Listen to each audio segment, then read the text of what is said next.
So I'm James Lingwood, co-director of ARTANGEL, and we're based in London, in Great Britain.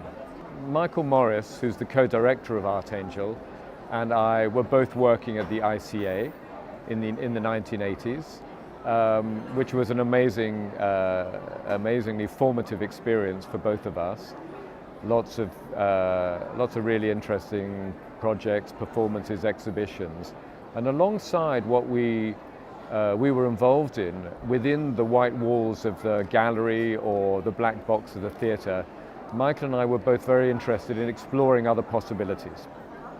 And remember that at this time, this was very much in the air in Europe. So in 1987, there was Chambre d'Amis and a very important iteration of the Münster sculpture project, both in 1987. And I was involved in another site-specific sculpture project in Britain the same year called TSWA. And, you know, much as we loved the institution, we became rather frustrated by what you couldn't do within the place. And had both independently decided to move on from the ICA anyway, and then the opportunity came to us to come together and work for ARTANGEL, you know, really without any boundaries at that point as to what this agency could be. So we went in there just with the feeling that there were ideas, artists had ideas which needed a particular kind of place and a particular kind of collaboration to make happen, to make the idea real, for it to materialize in the world.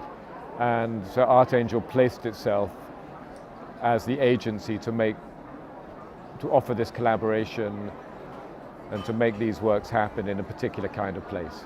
The model of ARTANGEL has evolved, and of course the organization has got a little bit bigger. And actually the demands of the projects themselves have evolved and changed as well. But at the heart of it, I think at the heart of the model is our operating costs are supported by the Arts Council of England. So that means that you know, we can have a team, we can have an office, and then some money to kickstart the process of producing a project. But then we need to bring in other partners. And so early on, we created this group called the Company of Angels. It's a group of private patrons. Actually, we brought them together in 1993 around Rachel Whiteread's house. And we got a group of patrons to give us some money to continue to give the project a longer life. We get money from other international partners, and co-production of certain projects is always important to us as well. So particularly there are some projects which can only happen in one place at one time, so we can't co-produce them. But there are other projects which can materialize in different ways in different countries. And in that case, we look for co-producers. Often if it's a moving image project, for example, that will be possible. Or for example, we just did a big performative installation project with Taryn Simon called An Occupation of Loss. Was made in London in spring of 2018. But it's a collaboration with the Park Avenue Armoury, where they presented a project a year earlier. Our projects are extremely diverse in terms of, you know, what scale, what kind of media, what kind of place. And the artists with whom we work are diverse in terms of their ways of working, their psychologies, their needs, their desires, their interests. So what we have to do, there's no particular model. There's no one way of doing it. In fact, really, if there are 100 projects, there are 100 different ways of doing it. And I think, you know, a good producing organization changes shape all the time in relation to the needs of a particular project. So rather than us asking the artist to conform to a particular way of working. We need to adapt, be constantly adaptive to what their way of working needs. We've worked outside of the UK for many years now, and it's something we're interested in doing. At the same time, these are very demanding projects, and there's only so much time and energy, and it's more complicated to arrive in a different part of the world, to get to know the place, get to understand its working culture, build the relationships. So we would like to do that, but it will only be once every few years. I wanted to do a project in Brazil with Sildo, Meireles actually. That was a dream of mine. We do have an ARTANGEL America exists, so that when we're working with projects, either in the United States, as we did with in Detroit with Mike Kelly, or when we're working with an artist who is based in the United States, like Ronnie Horn, or more recently Taryn Simon, then we can get funds, patrons in America who can give to ARTANGEL America. Well, the work absorbs a range of public opinion, it generates a range of opinions, it absorbs the opinions, a broad register from great interest and fascination to some kind of, sometimes levels of hostility. You know, that's fine. You know, that's what, I mean, we're not interested in just generating an easy round of applause. Some of these works should be quite tough, not just there to please. Pleasure is part of it, but it's not all of it. I mean, you know, there are, of course, some ethical questions and boundaries of which you need to be very, very aware. There are sensitivities which you should at least be conscious of. But we've never made projects to try and generate controversy, and we never made projects to try and avoid controversy. So if they become controversial because they press certain buttons, or because there's a political kind of charge, electric charge in the environment at that time, well, that's okay. I mean, and it can give a kind of life and generate a debate which can be of real interest. But we don't operate in a I mean, we operate in a political environment where there are all sorts of important issues, but censorship in a direct way is not an ongoing concern of ours. What's more important is to avoid self-censorship because of fear of public reaction or repercussion. The huge ambition of a new generation of private collectors, museum makers, philanthropists, for sure changes the context, and they can often bring financial resources on a scale that is more difficult for organizations like us to think. So we just have to recognize that there's an ecology. There's an ecology for the production of art now. We just have to try and find our right place within it. But as the ecology changes, then we need to evolve alongside that. In the next few years, I mean, we have done a small number of longer-term projects in different parts of the world. So, for example, with Ronnie Horn, the Library of Water in Iceland, or Mike Kelly's Mobile Homestead in Detroit, or Cristina Iglesias's Tres Aguas in Toledo in Spain. And I think one thing that we would like to explore more is the idea of longer-term projects.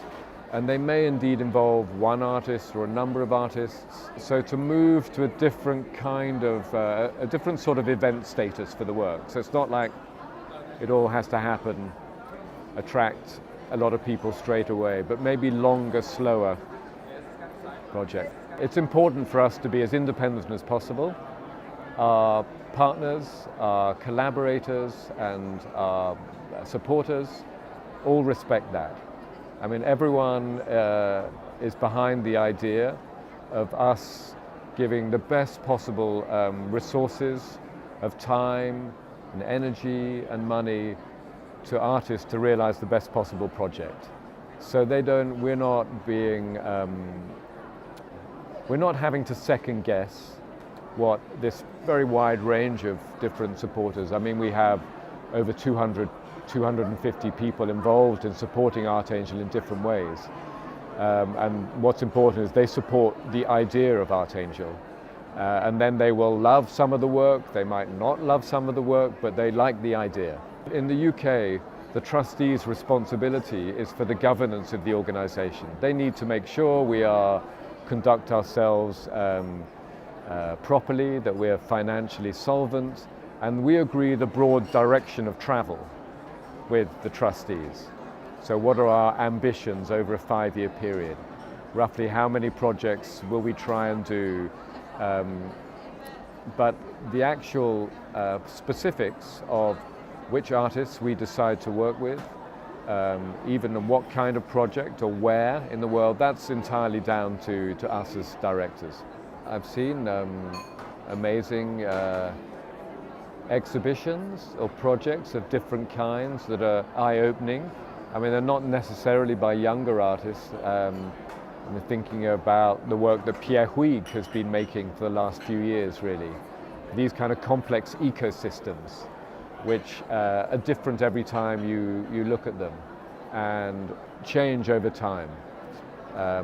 I find that a very fascinating model. And that brings in a whole range of different materials, from quite archaic to very, very contemporary sort of materials to do with different kinds of agencies, different kinds of information. So I think there's something in that kind of way of making complex, evolving works, which I find very interesting. Obviously, the work that exists in the networked world, that you can experience online, or maybe experience partly online and partly in physical space, is another area which has real potential. I've always been very clear about the need and value for museums and galleries. I like museums and galleries. I like being in there. They're the perfect place for quite a lot of the best art of our time. But there are other places which some of the other best art of our time needs. And that's why an organization like ARTANGEL has a place in the ecology. And if for younger producers who want to set up their project, I think it's important to begin with it really being grounded in a particular place, so they can build a sort of community of interest, and then to sort of grow out of that, and to base your project on, what artists need and want to do. There are lots of ways in which we get to know about artists' ideas. I mean, nobody has ever said, you can't write to ARTANGEL. We have an open door. We don't actively go out often to solicit that unless we're doing an open submission, which we have done for artists occasionally over the years. But there are lots of ways in which artists can find ways. There are lots of ways artists can share their ideas with us. We look at ideas that are sent through to us. The chances of those actually then being followed up and us actively exploring them are very slim, because we've already identified the projects that we want to prioritize. But we're open. In a way, ARTANGEL is always defined by the work that we do. I mean, it's a collection of one-off projects, most of which only last for a particular period of time and in a particular place. So, we would hope that in the future there will be different kinds of projects. I don't know whether that means a different model in itself or just the next stage of our model, because I think if we're alert to what artists are interested in doing now, by our very nature we will change as their ideas.